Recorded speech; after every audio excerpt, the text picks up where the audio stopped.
Sir प्रणाम, मैं हूं हिमांशु द्विवेदी और स्वागत है आपका हमारी खास पीको चर्चा में। चर्चा के तहत आज हम दो विषयों पर बात करेंगे। दोनों ही विषय खासे महत्वपूर्ण है। एक विषय उस संदर्भ में जिसके संदर्भ में हम लगातार ये दावा करते हैं कि हम तरक्की के उस मुकाम पर पहुंच गए हैं, हमारे अंदर मानसिक रूप से इतना खुलापन आ चुका है, इतना बड़प्पन समाज के बीच में आ चुका है जिसमें दकियानूसी बातों के लिए कोई जगह नहीं है। लेकिन इसके इतर एक बार फिर देश में दृश्य दिखता है हिंदू मुस्लिम का, मंदिर मस्जिद का, पूजा नमाज का, और वैसा ही एक द्वंद्व दिल्ली अर्थात देश की राजधानी से सटे गुड़गांव, जिसे अब गुरुग्राम के नाम से बना हम लोग संबोधित करते हैं, वहां से जुड़े हुए मसले को है। वहां पर जुमे की नमाज को लेकर एक विवाद उपजा हुआ है। पिछले 2-3 साल से यह विवाद सरकार के लिए गले की हड्डी बना हुआ है। एक बार फिर यह विवाद चरम पर है। क्यों है, क्या है, इसी पर आज हम बात करेंगे। दूसरा विषय हमारा किसान आंदोलन के संदर्भ में है। आज़ादी के बाद संभवतः इतना लंबा कोई आंदोलन इतने संगठित तरीके से चलते हुए हमने नहीं देखा। वह एक मुकाम पर पहुंचा है, समाप्त नहीं हुआ है, स्थगित हुआ है, लेकिन इस आंदोलन के चलते सरकार और किसान ने क्या हासिल किया, इस पर हम बात करेंगे। पहले चरण में हमारी बातचीत उस विवाद के संदर्भ में है जो नमाज से जुड़ी हुई है, इसीलिए हमारा विषय है खुले में नमाज, हर तरफ ऐतराज है। संदर्भ इसका यह है कि गुड़गांव अर्थात गुरुग्राम में मुस्लिम संगठनों के द्वारा, मुस्लिम मतावलंबियों के द्वारा यह मांग की गई कि जुमे की नमाज उनके धर्म के अंतर्गत बड़ी महत्वपूर्ण नमाज है और इसके तहत उन्हें सामूहिक रूप से नमाज अदा करनी होती है दोपहर के समय में, और इसलिए खुले में उन्हें अनुमति प्रदान की जाए। तकरीबन 2-2.5 साल पहले 37 चिन्हित स्थानों पर वह अनुमति दी गई थी, लेकिन वह अनुमति हिंदू संगठनों को रास नहीं आई। तमाम कारणों से उसका विरोध किया था। वो विरोध अब एक बार फिर चरम पर हुआ। नतीजा यह है कि स्वयं मुख्यमंत्री को इसमें दखल देना पड़ा है। मुख्यमंत्री जी ने स्पष्ट तौर पर कहा, मनोहर लाल खट्टर जो इस समय हरियाणा के मुख्यमंत्री हैं, कि खुले में नमाज बर्दाश्त नहीं की जाएगी। ये जितने भी पूजा पाठ करना है, नमाज आदि करना है, इसके लिए चिन्हित धर्म स्थल है, वहाँ पर जाकर आप कीजिए। इस प्रकार से इस सिलसिले को बर्दाश्त नहीं किया जा सकता। समझने की कोशिश करेंगे कि जिस सरकार ने पहले अनुमति दी वही अब अनुमति वापस ले रही है, वही अब इस पर ऐतराज कर रही है। और इतनी भी जोर जबरदस्ती क्या है कि खुले में नमाज अदा करना इतना ज़्यादा जरूरी है, जिसके चलते पूरे समाज में एक बार फिर विभाजन की दीवार खड़ी नहीं हो रही है, बल्कि विभाजन की खाई और अधिक गहरा रही है। समझने की कोशिश करेंगे। 3 खास मेहमान इस चर्चा का हिस्सा बनने के लिए हमारे साथ मौजूद हैं, उनसे आपका परिचय कराएं और इस समय पर चर्चा में आए इस विषय पर कुछ गंभीर किस्म का संवाद करें। उससे पहले लेकिन समय है आज के विचार सूत्र का। हमारा आज का विचार सूत्र ये कहता है कि ये ना चरेद धर्मम तस्मिन घरा न विद्यते।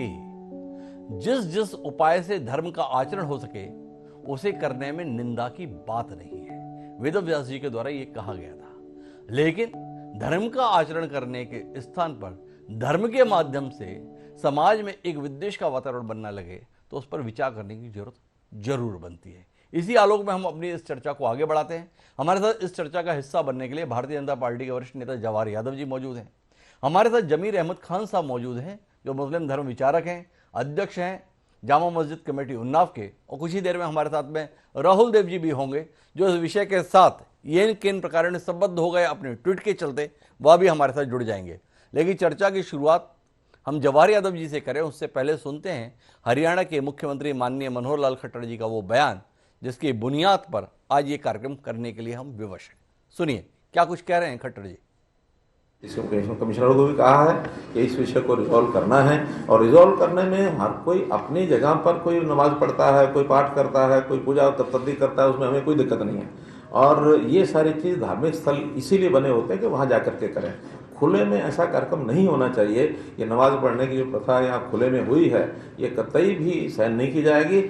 और या फिर अपने घर में नमाज पढ़ें, खुले में नमाज पढ़ करके। और ये आपसी टकराव भी है, नहीं होना चाहिए। इसको किसी यानी हालत में टकराव नहीं होने देंगे। अब नए सिरे से सारी बातचीत करके और उनको उनके हिसाब से यानी सबको फैसिलिटी मिले, कोई किसी के अधिकारों में हस्तक्षेप ना करे, लेकिन ज़बरदस्ती वो किसी को नहीं करने दी जाएगी। तो कुल मिलाकर जवाहर यादव जी आपके पास रुक करता हूं और समझना चाहता हूं क्या उलझन है। आपकी सरकार थी, 37 जगहों पर आपकी सरकार ने 2018 में अनुमति दी थी। क्या कुछ ऐसा हुआ कि वो अनुमति अब वापस ली जा रही है और स्वयं मुख्यमंत्री जी को इस विषय पर हस्तक्षेप करना पड़ रहा है?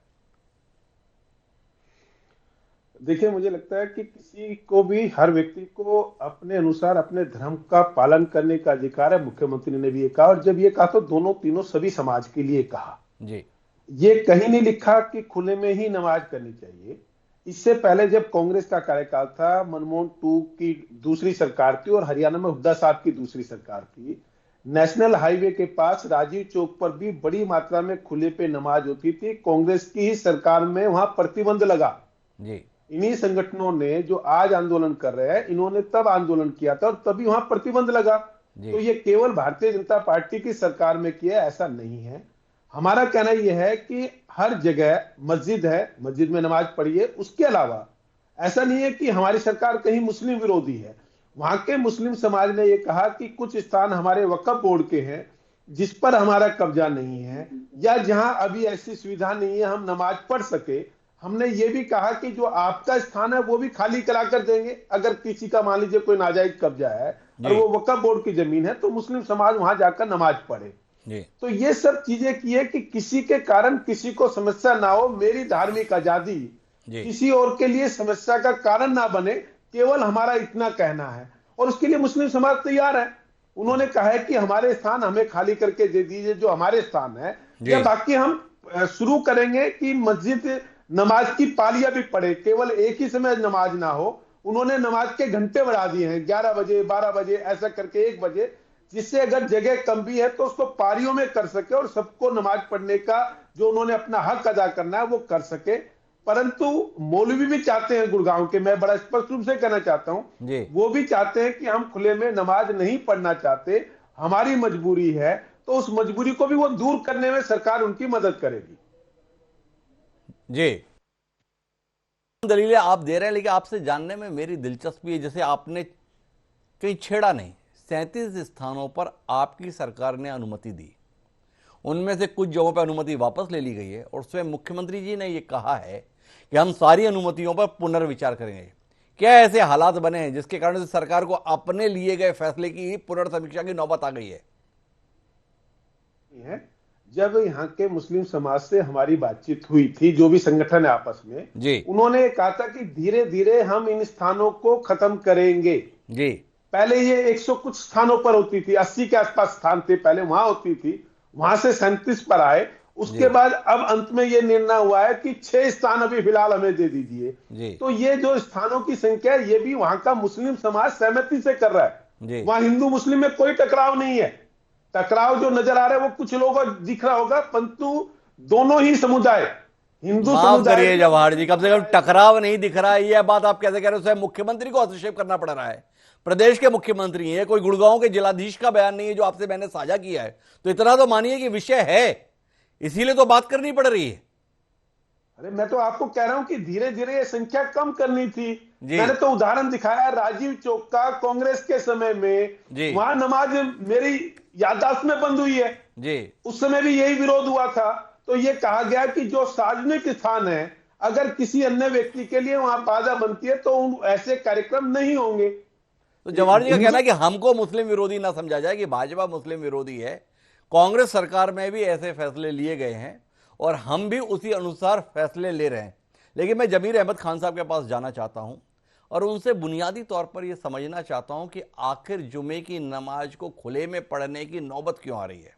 मुस्लिम धर्म के अंतर्गत नमाज का बड़ा महत्व है, 5 वक्त की नमाज का प्रावधान है, पर शुक्रवार को दोपहर की नमाज के संदर्भ में खास तौर पर हर मुसलमान अमूमन 5 वक्त की नमाज नहीं पढ़ता, लेकिन जुमे की नमाज कमोबेश हर मुसलमान पढ़ता है, दोपहर के समय की मस्जिद में जाकर पढ़ता है।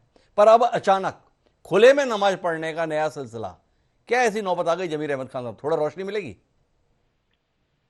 देखिए, ऐसा है कि खुले में नमाज पढ़ने की नौबत इसलिए आई कि वहां पर गुड़गांव में मस्जिदें नहीं हैं जी। जो मस्जिदें हैं वक्त की, वो दूसरों के कब्जे में हैं। ज्यादा लोग हैं वहां पे, नौकरी पेशा लोग हैं, बाहर के लोग हैं।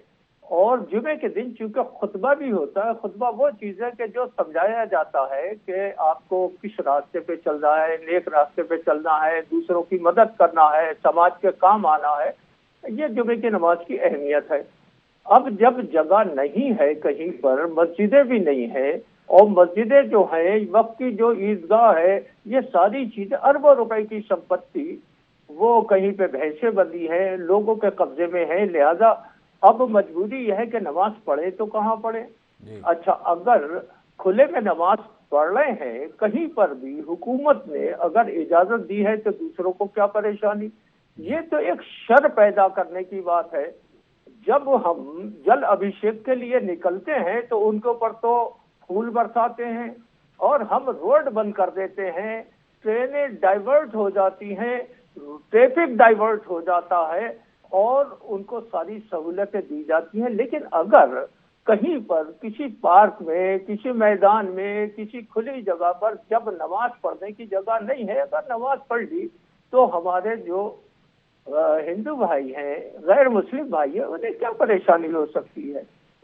ये तो एक शरारत है और ये शरारत इसलिए है कि इलेक्शन और पार्टी और पॉलिटिक्स, इसके बहाने ये सारा कुछ एक जहर फैलाकर हिंदू और मुसलमान को छल्ली लगाकर छानकर अलग करने की तरकीब है। इस देखिए, ये एक हम जब पढ़ते हैं अपने देश की आजादी और आजादी की लड़ाई को, तो हम देखते हैं कि देश जब बटा था तो उससे पहले दिल बटे थे, आपस में नफरत इसी तरीके से पैदा की गई थी। यही हिंदू महासभा उससे पहले भी इसी तरीके से घर वापसी और इस तरह की बातें करते थे और फसाद होते थे, आपस में मारकाट होती थी, तो ये मुल्क बट गया था। तो हम दिलों को फिर बांटने का काम क्यों कर रहे हैं। अरे हमें इतना तो आपस में एक दूसरे के लिए गुंजाइश दिलों में होना चाहिए कि अगर वो पूजा कर रहे हैं तो हम खुश हों, हम इबादत कर रहे हैं तो वो खुश हों। हम इस देश में, क्या ये मुमकिन है कि यहाँ से जो मुसलमान गुड़गांव में आप उन्हें भगा दो, या जिस देश में जो मुसलमान रहते हैं आप उन्हें भगा दो। तो जब जगह नहीं है तो कहाँ जाएंगे पढ़ने के लिए। ये गुंजाइश पैदा करना पड़ेगी। जब जगह नहीं हो तो फिर कहाँ जाए पढ़ने के लिए। लेकिन जमीर अहमद खान साहब, जिन लोगों को इस बात पे आपत्ति, उनका कहना है कि ऐसी सामूहिकता के साथ में नमाज पढ़ने की जरूरत क्या है। पूजा तो व्यक्तिगत उपासना का विषय है। आप अकेले नमाज पढ़ सकते हैं, आपको समूह बनाकर पढ़ने की जरूरत क्या है। थोड़ा रोशनी देंगे आप कि ऐसा क्या कारण है जिसके कारण से सबको इकट्ठा भी होना है और अपने उस इबादत का सार्वजनिक प्रदर्शन भी करना है। नहीं, सार्वजनिक प्रदर्शन नहीं है ये, बल्कि बात यह है कि जुमे की नमाज या पांचों वक्त की नमाज जब मस्जिद में पढ़ते हैं तो एक इमाम होता है, उसके पीछे हम इंडिविजुअल नमाज नहीं पढ़ते हैं बल्कि जमात से पढ़ते हैं। और इसका हुक्म हमारे धर्म में है कि आप जमात से नमाज पढ़िए। अब जब जमात से हम नमाज पढ़ेंगे तो जाहिर सी बात है कि गैदरिंग होगी। अब अगर मस्जिदें वहां पे हो तो ये मुमकिन है कि 1 बजे नमाज हो, उसके बाद दूसरी जमात 1:30 बजे हो जाए, तीसरी जमात 2 बजे हो जाए, ऐसा हो सकता है, मुमकिन है। लेकिन वहां पे मस्जिदें ही कम हैं। बात ये है, मस्जिदें ही कम हैं, इसके कारण ये दिक्कत है। मेरे साथ में राहुल देव जी हैं। राहुल देव जी ने अपने ट्विटर के माध्यम से इस विषय को जागृत किया था, उसमें काफ़ी प्रतिक्रियाएं भी आई, काफ़ी लोगों को राहुल देव जी से नाराजगी भी हुई कि वो इस प्रकार के सवाल क्यों उठा रहे हैं। लेकिन राहुल जी आज इस कार्यक्रम में जुड़े हैं, उनसे समझना चाहते हैं ये विशुद्ध रूप से एक जगह का मसला है, जगह की तंगी के कारण से समस्या है, ये आपको साफ तौर पर दिखाई दे रहा है। राहुल जी, जो कुछ देश में चल रहा है जिसका जिक्र जमीर अहमद खान साहब कर रहे हैं कि वापस आज़ादी से पहले वाला जो एक विभाजन का दौर था, दिल पहले बटे बाद में देश बट गया, अब एक बार फिर वैसा माहौल है और उसका नतीजा इस रूप में दिख रहा है। क्या देख रहे हैं आप?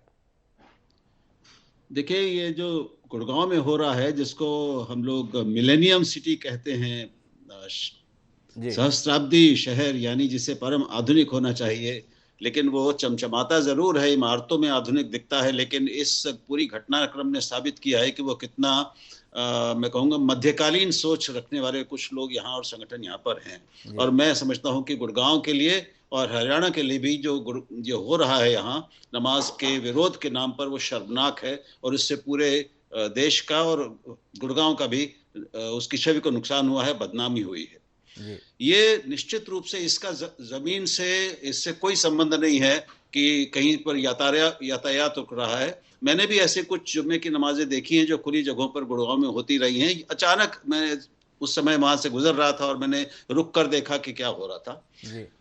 केवल आधे घंटे की का सारा खेल होता है। वहां पे नमाज होती है, एक मौलाना कुछ वहां पे बोलते हैं, कुछ तकरीर जैसा, यानी जिसको वो उपदेश कहेंगे, वैसा करते हैं थोड़ी देर। उसके बाद लोग अपने अपने काम पे चले जाते हैं जी। इसमें। और ये खुली जगहों पर होता है, कभी सड़क पे नहीं होते, देखा मैंने गुड़गांव में ऐसी जगह, ऐसे खुले मैदान या पार्क जहां पर आमतौर पे कुछ और भी नहीं हो रहा होता है, वो खाली सुनसान पड़े होते हैं। वहां पर आधे घंटे के लिए एक हफ्ते में एक बार आधे घंटे के लिए अगर 100-150 मुसलमान आके नमाज अदा करते हैं तो इससे किसको समस्या हो सकती है। ये शुद्ध रूप से एक सांप्रदायिक विद्वेष पैदा करने की और माहौल खराब करने की कोशिश है। और ये माहौल खराब हुआ है। जो हर शुक्रवार को यहाँ मंजर होता है गुड़गांव में, जो खबरें आ रही हैं, वो बहुत आपत्तिजनक है, बहुत खतरनाक है हमारे देश के लिए। खतरनाक है, आपत्तिजनक है, और ये इरादतन है। ये स्पष्ट तौर पर राहुल देव जी को लगता है कि आखिर दिक्कत क्या है एक आधे घंटे का ऐसी जगहों पर जिससे किसी की सामान्य दिनचर्या बाधित नहीं हो रही है। लेकिन जवाहर यादव जी को दोनों समय पे आपत्ति थी। जब जमीर अहमद खान साहब तकरीर कर रहे थे, दलील दे रहे थे, तब भी उन्हें आपत्ति थी। और राहुल जी जब अपने मंतव्य को सार्वजनिक कर रहे थे, तब भी जवाहर यादव जी की असहमति उनके चेहरे से जाहिर हो रही थी। तो जवाहर जी, क्या आपत्ति है आपको जमीर जी के विचारों से और राहुल जी के विचारों से? देखिए, कौन घोर सांप्रदायिक है ये जमीर जी ने सिद्ध किया जी। ये कहते हैं हिंदू महासभा ने देश बांट दिया जी। मुस्लिम के धर्म के आधार पर देश का बंटवारा हो, ये आज तक तो सब जिन्ना कहते रहे हैं। आप आरोप हिंदू संगठनों पे लगा रहे हैं। और ये हिंदू है, यहाँ का बहुसंख्यक हिंदू है, इसलिए यहाँ धर्मनिरपेक्षता है। नहीं तो मेवात खाली हो जाता। जब मेवात से मुसलमान भाग रहा था 1947 में, तो महात्मा गांधी जी आकर यहाँ बैठे थे। क्या पाकिस्तान में उस समय के बांग्लादेश, जो आज बांग्लादेश है, कोई बैठा मुस्लिम कि हिंदू भाइयों क्यों जाते हो आप? अगर ये देश आज क्या नाम है धार्मिक सौहार्द रखता है, इसलिए रखता है कि यहाँ का बहुसंख्यक समाज हिंदू है। और आप कहते हैं कि आपके जो ईदगाह पर अगर मस्जिद पर कब्जे हैं तो वो किसी हिंदू ने नहीं कर रखे, आपके समुदाय के लोग हैं जिन्होंने वहां भैंसे बांधी है, जिन्होंने जगह का व्यवसायीकरण किया। आप अपने समाज को नहीं समझा सकते। और दूसरा, फिर आप नमाज पढ़ना आपका निजी मामला है साहब, सरकारी जमीन के बदौलत रहेंगे क्या? पैसे खर्च करके अपनी जमीन ले लीजिए। अगर आपकी धर्म के प्रति इतने निष्ठावान हो, आपके कुरान में कहा जाता है कि अपनी कमाई का 10% आप धर्म के लोगों को देंगे, तो जमीनें क्यों नहीं खरीदते? ऐसा तो देश में आज तक हुआ नहीं गुड़गांव में कि किसी ने यह कहा कि मुसलमान है इसलिए मैं इसको जमीन नहीं बेचूंगा। आपके पास 50 ऑप्शन है जमीन खरीदने के, जमीन खरीदिए आप। और दूसरा, आपने कहा कि इधर राहुल देव जी भी कह रहे हैं, इन्होंने भी एक तरफा ऐसा मूल्यांकन किया कि मैंने कभी रोड जाम होते नहीं देखी। साहब, मैं गुरुग्राम में रहता हूं, मैंने देखी राजीव चौक का नेशनल हाईवे जाम कर देते थे। एक घंटा नेशनल हाईवे जाम करता था। लोगों ने आंदोलन किया। मनमोहन 2 सरकार को और हुड्डा 2 सरकार को निर्णय लेना पड़ा कि जो धर्म के नाम पर इस समय गुंडागर्दी हो रही है, किसी कीमत पर बर्दाश्त नहीं होगी। उसमें बैन लगाया गया। और जो हम कह रहे हैं कम संख्या की जा रही है, ना जमीर भाई साहब गुरुग्राम के हैं, ना राहुल देव जी गुरुग्राम के हैं। यहां का मुस्लिम समाज भी कहता है कि जी हम भी अपनी जगह पर नमाज पढ़ना चाहते हैं। परंतु जो राहुल जी ने कहा कि कुछ मुस्लिम जो सांप्रदायिकता फैलाना चाहते हैं, जिनके एजेंडे में केवल मुसलमान को वोट के रूप में देखना होता है, वो आकर यहां राजनीति कर रहे हैं। हिंदुओं को या जो वहां के लोग हैं, जो भी निवासी है, उनकी समस्या क्या होगी आपको पता है? ये तो सभी टीवी चैनलों पर दिखाया गया, दोनों तरह के मत आए। तो वहां के लोगों ने भी बताया कि इसके कारण हमें क्या क्या समस्याएं हैं। फिर मेरे जमीन पर अगर सरकारी जमीन है तो वो सरकार की जमीन है, वो आपकी जमीन तो नहीं हो गई। जो आप कह रहे हैं अगर आधे घंटे के लिए वहां पढ़ लेते हैं, चले जाते हैं, उससे क्या फर्क पड़ता है? ये चीजें तब तक ठीक है जब तक किसी को आपत्ति नहीं है। परंतु अगर किसी अन्य व्यक्ति को आपत्ति है, तो मैंने अपने वक्तव्य में खुद कहा, अगर हिंदू समाज भी कोई कार्यक्रम करता है, उसकी फीस जमा कराता है, उसके पैसे देता है, इजाजत लेता है, सार्वजनिक जगह की अपना कार्यक्रम करता है, वो दुर्गा पूजा भी करता है, वो रामनवमी के कार्यक्रम भी करता है। मैं खुद आयोजन कराता हूं तो पहले HSVP में वहां जाकर 1 महीने पहले बुकिंग कराते हैं, उसके पैसे देकर कराते हैं। परंतु इस देश की विडंबना है कि यहाँ जो हिंदू विरोध में होगा वो सबको अच्छा लगेगा, जो मुस्लिम विरोध में होगा वो सबको लगेगा कि जैसे यहाँ सांप्रदायिकता। जवाहर यादव जी, जो अब आप दूसरे चरण में इतना स्पष्ट बोले, पहले तो आप ये बता रहे थे कि नहीं नहीं ऐसा कोई विषय ही नहीं है, अब आप स्वयं ही बता रहे हैं कि विषय कितना गंभीर है। मैं आपसे जानना चाहूंगा कि ये जो खुले में नमाज के संदर्भ में वातावरण बन रहा है, मांग की जा रही है, ये वाकई जगह की किल्लत के चलते है या एक सुनियोजित तरीके से पूरे देश में ही ऐसा माहौल बनाने की कोशिश है? जवाहर जी, इससे अन्य लोगों को भी परेशानी होती है। राहुल देव जी को दूसरी रिपोर्टिंग भी करनी चाहिए थी, वो पत्रकार है, वो मुस्लिम समुदाय का प्रतिनिधित्व जवाहर नहीं जी कर... मेरी बात सुनने की कोशिश कीजिए। आप मेरी आवाज सुन पा रहे हैं जवाहर जी? जी जी बोलिए प्लीज। मैं आपसे समझना चाहता हूं कि पहले चरण में तो आप यूं जाहिर कर रहे थे कि ये तो कोई बहुत विषय ही नहीं है और हम लोग तो मुस्लिम विरोधी भी नहीं है, पर अभी आप जितना खुलकर बोल रहे हैं तो मैं आपसे समझना ये चाहता हूं कि जवाहर यादव जी जो भारतीय जनता पार्टी के जिम्मेदार नेता हैं, वो इस मांग को, इस पूरे सिलसिले को अनायास ही उठा हुआ मान रहे हैं या सुनियोजित साजिश के तौर पर देख रहे हैं? ये खुले में नमाज का मसला ना तो जगह की कमी के चलते है, ना केवल गुरुग्राम तक रह जाने वाला विषय है, बल्कि इसके माध्यम से एक सुनियोजित तरीके से इस्लाम के फैलाव की दृष्टि से, इस्लाम के प्रचार की दृष्टि से उठाया जा रहा कदम है। क्या मानते हैं आप इसे? देखिए, ये विषय आज का नहीं है।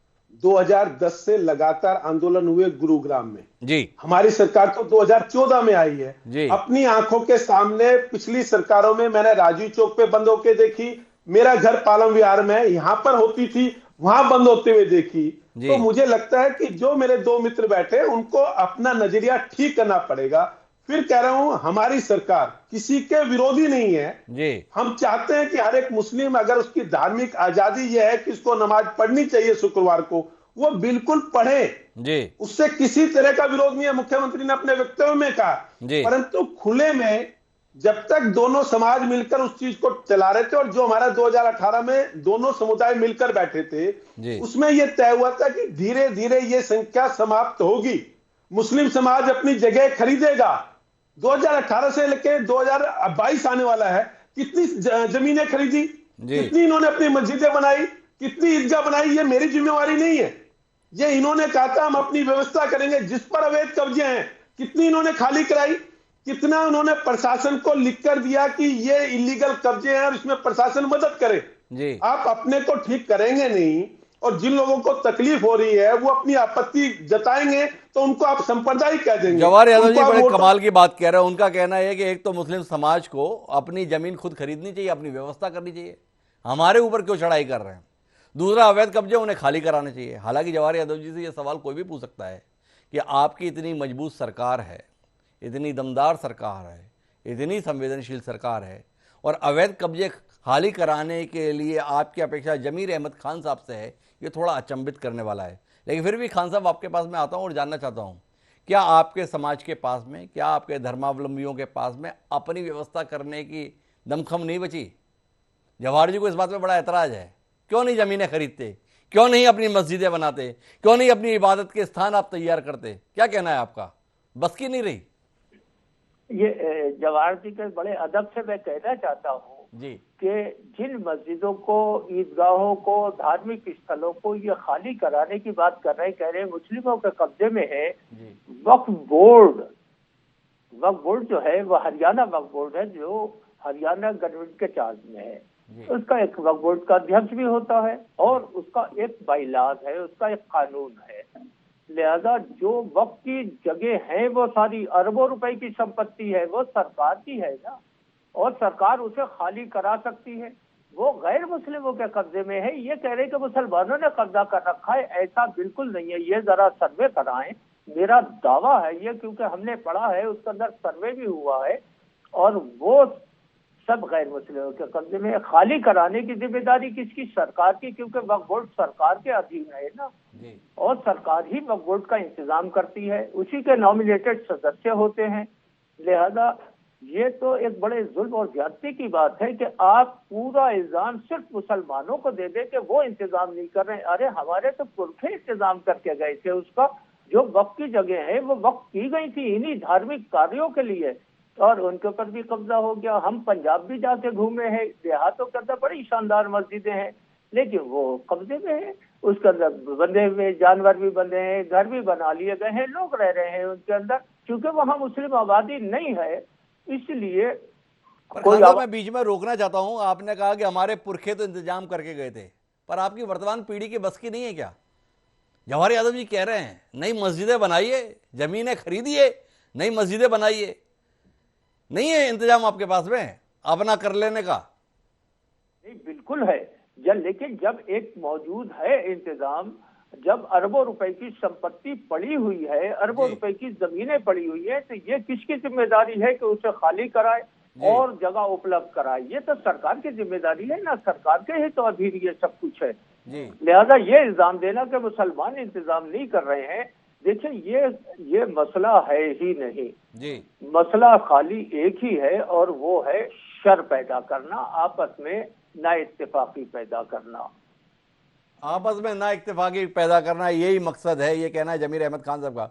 मुझे आखिरी दौर की बातचीत के राहुल देवी के पास जाना है, लेकिन जवाहर यादव जी कुछ हस्तक्षेप कर जा रहे हैं, उसे सुनना है और एक जवाहर यादव जी से सवाल भी करना है। जवाहर यादव जी, अगर आपके कहे हुए पर भी यकीन कर लें कि वक्फ की जमीन पर मुसलमानों ने ही कब्जा कर रखा है, तो आपसे जानना चाहता हूं कि आपकी सरकार क्या मुसलमानों के कब्जे हटाने का दम कम नहीं रखती? अगर हिंदुओं ने कब्जा किया होता तो आप कुछ कार्रवाई कर देते। मुसलमानों ने वक्फ की जमीन पर कब्जा किया हुआ है, इसलिए जवाहर यादव जी की पार्टी की सरकार इसमें कुछ करने के लायक अपने आप को मानती नहीं। क्या ये नजरिया है? जानने में बड़ी दिलचस्पी है हमारी।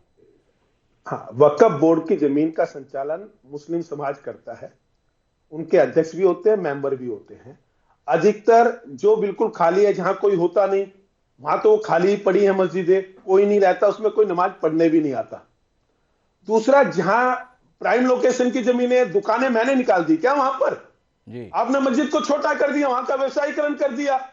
उसका जो किराया वसूल करता है वो वक्फ बोर्ड करता है, चाहे वो जिसको भी किराए पे देता है। आपने 2000 गज की जमीन है, उसमें से 1500 गज आपने दुकानें खोल दी, 500 गज बची, अब उसमें कहते हो कि आप नमाज अदा कर लीजिए। साहब, आप कहिए ना कि वक्फ बोर्ड को ऐसा किराया हराम का नहीं चाहिए जो कि नमाज को पढ़ने से रोकता है, उनको खाली कराइए और उसका लीगल नोटिस दीजिए। वो लीगली तो आपने दे रखी है, जिसको आप अवैध कब्जे कहते हो, ये 60 गांठ है, आपने 33 साल के लीज पे दे दी, आपने 99 साल के लीज पर दे दी। ये मैंने दी है क्या? आपने कहा पुरखे, ही आपके पुरखे देके गए हैं, जिसको आप कह रहे हैं कि आपके तैयारी करके गए थे कि आप नमाज पढ़ सको। आपकी आने वाली पीढ़ी ने पैसे के चक्कर में सभी मस्जिदों का व्यवसायीकरण कर दिया। मैंने या हमारे कार्यकर्ता ने, किसी ने जमीन नहीं ले रखी वहां पर कि मस्जिद में दुकान खोल रखी हो। तो जवाहर जी का तो मानना है सब कुछ किया जा रहा है मुस्लिम समाज के लोगों का ही है, उन्होंने ही अपनी मस्जिदों को जबरिया व्यवसायीकरण कर दिया और इसलिए अब जगह की किल्लत है।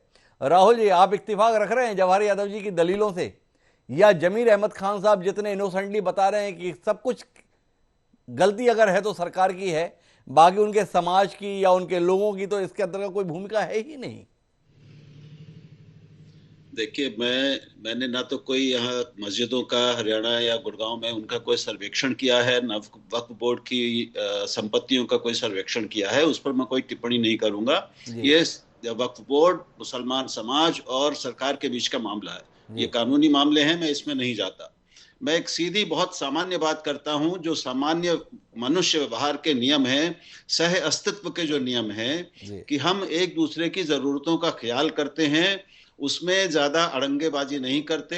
हम जैसे अपने पड़ोसी की जरूरतों के वक्त पे उसकी जरूरत के समय काम आते हैं, हमारी जरूरत के समय में हमारे पड़ोसी काम आते हैं, उसमें ना तो कोई लेन देन होता है, ना कोई किसी की जमीन या संपत्ति पर कब्जा करता है। ये देश ऐसे ही चला है और ऐसे ही चलना चाहिए, लोकतंत्र का मतलब भी है हर जगह। और जवाहर जी अगर बाद में अपने ही स्वर और अपनी मुद्रा और अपने शब्दों को सुनेंगे, शायद उनको भी लगेगा कि वो जिस उग्रता के साथ बात कर रहे हैं, तो वो एक देश की और प्रदेश की सत्तारूढ़ पार्टी के जिम्मेदार नेता की तरह नहीं, एक मैं कहूंगा हिंदू महासभाई उग्र नेता की तरह बात कर रहे हैं। उनको थोड़ा धैर्य के साथ और संतुलित बात करनी चाहिए। उनके भीतर जो समाया हुआ है, जो भावनाएं हैं, वो इतनी साफ दिख रही हैं कि उसको किसी स्पष्टीकरण की व्याख्या की जरूरत नहीं है। ये एक ऐसा मसला है जिससे कहीं कोई समस्या किसी को नहीं हो रही थी। मैं 12 साल से गुड़गांव में रहता हूँ, हो सकता है वो पहले से रहते हो, उनको उन्होंने ज्यादा देखा हो, पहले का मैं नहीं जानता। 12 साल से पहले मैंने ये सड़कों पर नहीं देखा। और अगर एक आधे घंटे के लिए किसी पार्क में, सड़क पर नमाज का मैं सख्त विरोध करता हूं, जहां कहीं भी होती है। और मैं समझता हूं दुनिया में कहीं भी किसी भी सड़क पर ना तो कोई नमाज होनी चाहिए, ना पूजा, या कोई भी जो यातायात को बाधित करे, ऐसा कुछ नहीं होना चाहिए। लेकिन अगर एक कोई ऐसी जगह है जहां पर जिसका कोई इस्तेमाल नहीं हो रहा है, जो खुली पड़ी है, जो पार्क है, बहुत सारी खुली जगह हर गांव में पड़ी हैं, हर शहर में होती हैं, वहां पर अगर जहां पर बच्चे क्रिकेट खेलते हैं, कुछ लोग आते जाते रहते हैं, कोई कुछ भी नहीं करता, वहां मवेशी चरते रहते हैं, वहां पर अगर थोड़ी देर के लिए अगर नमाज हो जाती है तो इसमें किसी का क्या नुकसान हो रहा है? किसी का क्या नुकसान है? तो कुल मिलाकर हम अगर बातचीत के निष्कर्ष पर पहुंचे तो सीधे तौर पर समझ में आ रहा है कि वस्तुतः ये धार्मिक आस्था का विषय ना रहकर एक प्रतिद्वंद्विता के विषय में तब्दील हो रहा है। राजनीतिक चश्मे से इस समस्या को देखने की कोशिश है और इसे समस्या को सुलझाने के स्थान पर और बड़ा करने की कोशिश है। ये ध्रुवीकरण ना तो समाज के लिए, ना प्रदेश के लिए, ना देश के लिए बेहतर ठहराया जा सकता है। बेहतर होगा कि सरकार इस विषय को संजीदगी के साथ ले और दोनों पक्ष, चाहे वो हिंदू पक्ष है चाहे मुस्लिम पक्ष है, इस विषय को विवाद का विषय बनाने के स्थान पर समाधान की दिशा में आगे बढ़े। अगर ऐसा करेंगे तो जिस गुरुग्राम के संदर्भ में राहुल देव जी जिक्र कर रहे हैं मिलेनियम सिटी के तौर पर, तो उसी रूप में हम याद रख पाएंगे। नहीं तो एक मध्यकालीन गांव कस्बे के तौर पर गुड़गांव को अगर हम याद करना चाहेंगे तो इस सिलसिले को और बढ़ने देंगे। आप तीनों मेहमानों का बहुत बहुत धन्यवाद इस चर्चा का हिस्सा बनने के लिए। समय अब एक ब्रेक का। ब्रेक के बाद लौटेंगे तो किसान आंदोलन से जुड़े हुए उस मसले पर बात करेंगे जिसके तहत ये आंदोलन स्थगित तो हो गया, पर पाया क्या, इसे जानने की हम सबको जरूरत है। कहीं जाइएगा नहीं, हम गए हो रहा है।